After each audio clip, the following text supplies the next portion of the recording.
하나님의 말씀 시편 2편입니다. 시편 2편.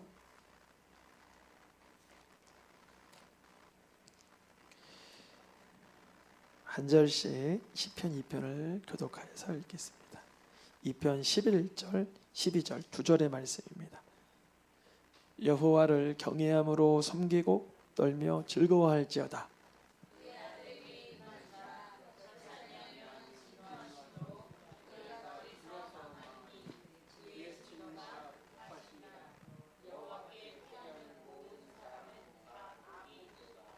아멘.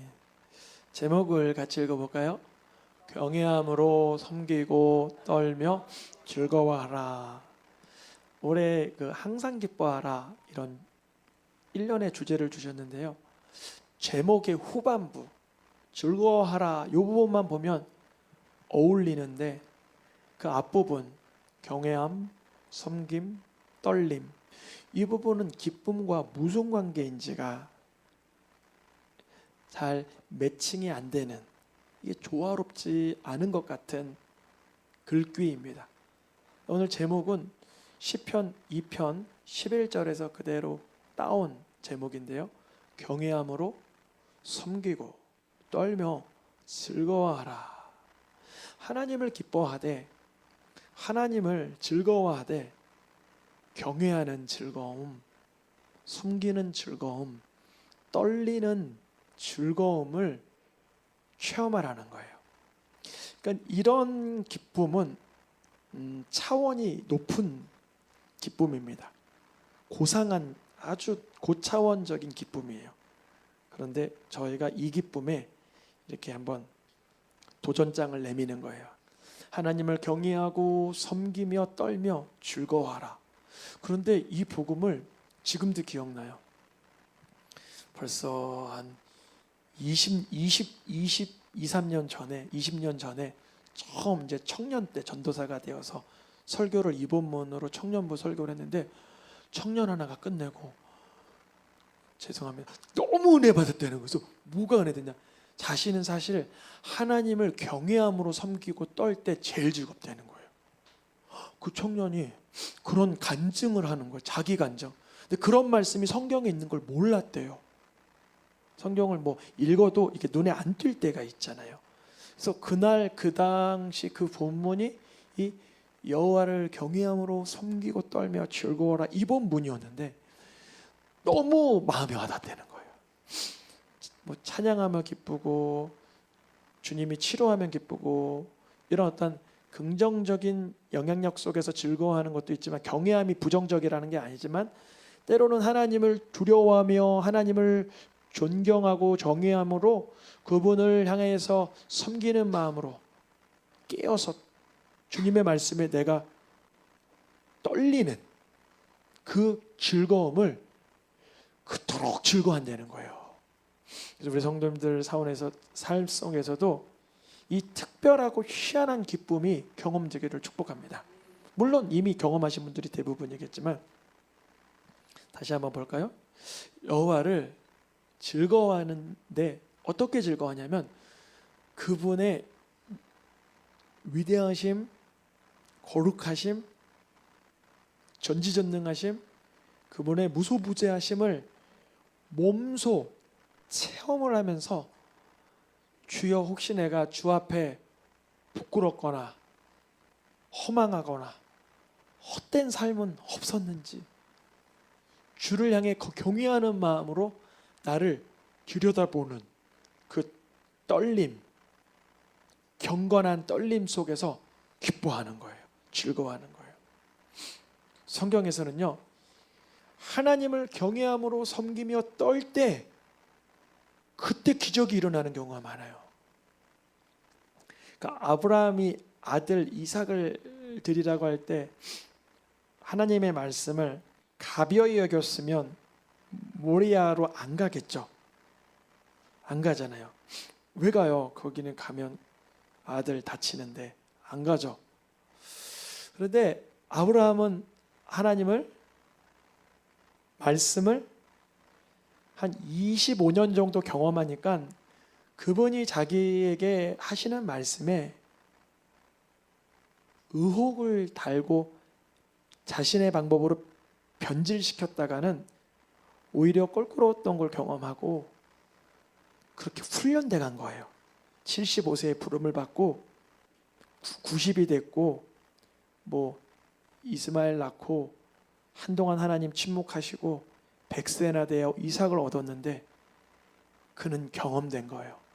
하나님의 말씀에 내가 이렇게 뭔가 양념을 이렇게 하기보다 주의 말씀을 인정하고 경외함으로 순종하는 게 하나님의 일하실 바다. 이게 알았던 거예요, 아브라함이. 근데 그런 만한 그런 믿음의 그 영역으로 들어가려면 저희들도 숱한 실수가 있을 거예요. 우리 성도님들 어느 정도의 그 단계로 들어오셨는지를 모르지만 저도 마찬가지고 앞서거니 뒤서거니 어떤 성도님이 더 앞서 나갈 수도 있고요. 저는 맨 꽁지일 수도 있고 영적인 개념에서 알 수가 없죠. 근데 아브라함이 하나님의 말씀에 순종합니다. 근데 그때였어요. 그때 순종을 했는데 하나님께서 뭐라 그래요? 하나님 경외하는 걸 알았다 그래요. 하나님이 모르시는 게 없으신 분이잖아요. 모르시는 걸 다 알고 계시잖아요. 우리의 죄성도 알고 다 알고 계셔요. 하나님이 뭘 알고 싶으신 거냐면요, 우리가 하나님을 경외하는지를 발견하고 싶으신 거예요. 하나님 입장에서. 그러니까 우리 성도님들이 살아가시다가 아브라함은 22장 사건에 전과 후가 바뀐 게 아무것도 없어요. 겉으로는. 여보 이삭이랑 예배드리고 올게요. 다녀오세요. 갔다가 순종하고 이삭이랑 왔어요. 겉으로 보면 어때요? 아무 일 안 일어났어요. 아무런 일이 없었어요. 겉으로는. 아브라함 속에서는 히브리서에서 로마서에서 그걸 뭐라 그래요? 죽은 자를 살리는 하나님을 믿었다라고 말하고 없는 것을 있는 것처럼 부르시는 하나님을 믿었다라고 말하고 있는 거고요. 하나님은 아브라함에 대해서 넌 날 경외했다라고 발견했다라고 주시는 거예요. 우리가요 하나님을 즐거워하고 기뻐하되 주를 경외함으로 순종함으로 기뻐하잖아요. 신기한 일이 일어나요. 이게 기이한 일인 거예요. 그래서 성경에서는 최고의 은사, 최고의 선물을 뭐라고 보냐면 여호와 경외하는 거라고 봐요. 잠언의 시작과 끝이 1장과 31장이 끝나죠. 뭘로 시작해서 뭘로 끝나는 것 같아요? 여호와 경외하는 걸로 시작해서 여호와 경외하는 걸로 끝나는 거예요. 그거를 뒷받침해주는 이야기들을 계속 제공하고 있는 거예요. 지혜가 또 상황이 사건이 죄가 또 불의가 또 어리석음이 뭔지 다 얘기해주면서 그런데 경외하는 것이 그런데 하나님을 경외할 때 그때 하나님을 경외할 때 이게 얘기해주는 거예요. 그래서 하나님을 즐거워하되 두렵고 떨리며 경외하는 마음으로 주를 즐거워하는 게 우리에게 엄청난 유익이 있다는 거죠. 그래서 이런 마음을 달라고 구하면 좋아요. 주를 향한 경외하는 마음 속에서 기쁨을 누리게 해주소서. 여러분 자녀들이 집에서 부모를 업신여기고 부모보다 오만방자하게 구는 그 집안은 그 아이가 행복할 수 없겠죠. 불가능하죠. 그거는 그 아이가 이미 인성과 영성과 감성과 지성이 타락된 상태이기 때문에 그 상태에서 뭘 돈을 줘도 지식을 줘도 건강을 줘도 다 망하는 거예요. 이미 질서가 깨졌으니까. 아담과 하와에게는 에덴에서 방출되는 게 복이에요. 왜냐? 여호와의 경외하는 그의 말씀이 이미 문드러졌기 때문에 방출되죠. 우리의 삶 속에서도 주여 하나님 경외하는 중심이 회복되게 해주시옵소서. 성경에 보면 하나님 경외하는 게 으뜸인 걸 알고 많은 사람들이 나는 하나님을 경외하는 자다 이렇게 표현을 해요. 대표적인 주자가 누구냐면 요나가 뭐라 그러냐면 요나서 1장 9절에 사람들이 물어봐요.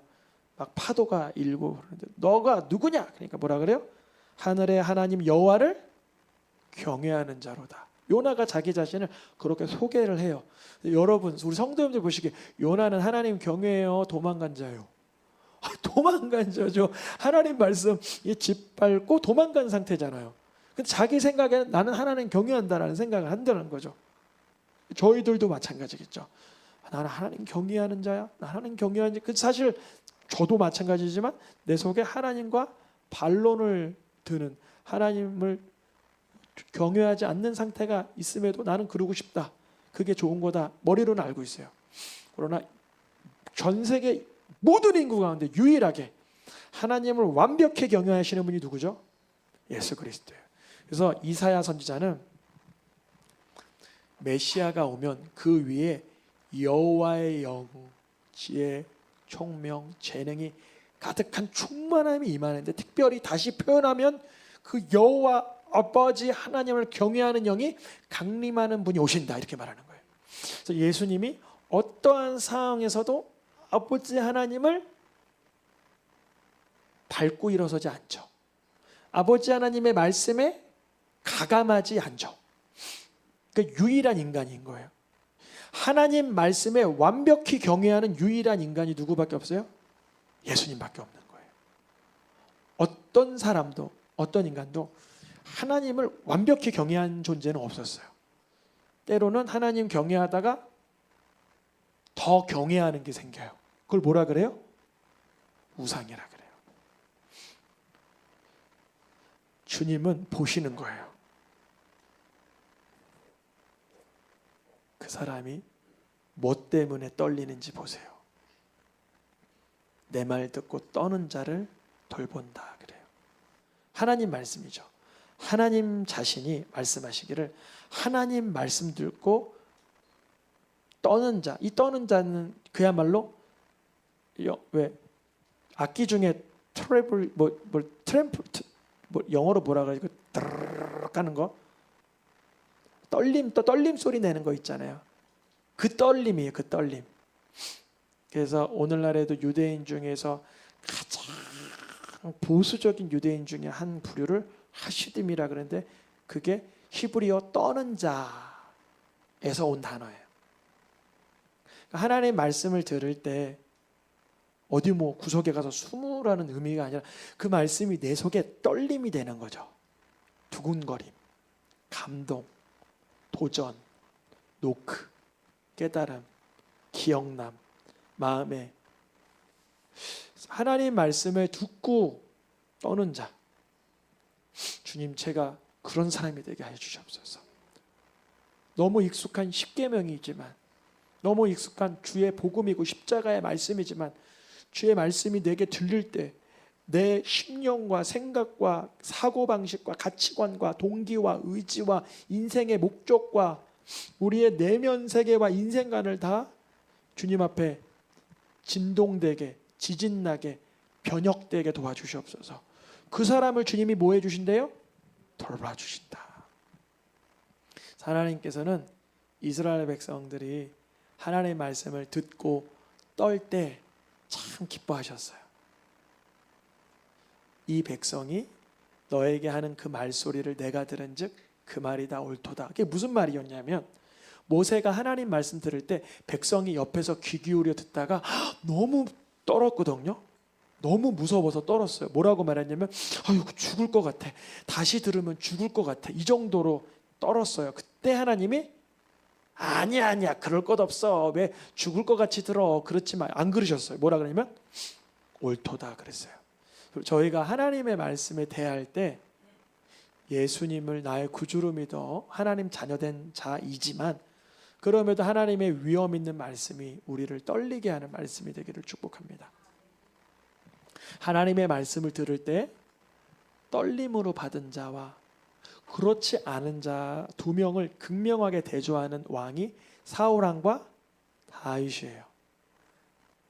공통적인 장면을 세 가지를 이렇게 배치를 해놓았는데, 사울왕에게 하나님의 말씀이 어떠했는지, 다윗에게 어떠했는지를 좀 살펴본다면, 사울을 먼저 얘기해 볼게요. 사울이 전쟁 중에 하나님의 말씀에 물어보라고 했어요. 근데 순간 전쟁 소리가 너무 커지니 사울의 마음에 하나님 말씀 향한 떨림보다 전쟁의 상황에 대한 떨림이 더 커졌어요. 그래서 너 손을 거둬 그랬어요. 말씀을 읽어야 될 순간인데 말씀 거둬 그랬어요. 사울은 첫째, 하나님 말씀에 떨리지 않고 어디에 떨렸다? 상황에 매우 두근거렸다. 두 번째, 그러던 사울은 결국 자기의 반대편에서 서 있게 느껴지는 제사장들은 다 죽이는 거예요. 제사장이 하는 일이 뭔데요? 말씀을 전하는 일인데 그걸 끊어버리는 거예요. 그래서 결론적으로 역대상에서는 사울을 뭐라고 평가하냐면 하나님께 묻지를 않았다. 떨리지도 않으니까 제사장을 죽이고 괴는 묻지도 않았어요. 인생이 그래. 사울의 인생이 결국 하락세와 바닥을 친 이유는 결국 그는 하나님의 말씀에 대한 두렵고 떨리는 경건한 즐거움이 없었던 거예요. 그런 평가로 사울은 마쳤습니다. 그러면 똑같이 다윗은 아주 탁월했나? 아니죠. 그도 계속 죄를 졌었어요. 다윗도 계속 죄를 졌었어요. 그런데 첫 번째 죄, 사울의 옷자락으로 뱀으로 말미암아 하나님 앞에 마음이 어때요?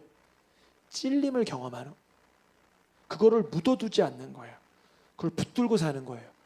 그래서 두 번째 때 정명 죽일 수 있는 그 찬스까지를 내려둘 수 있었어요.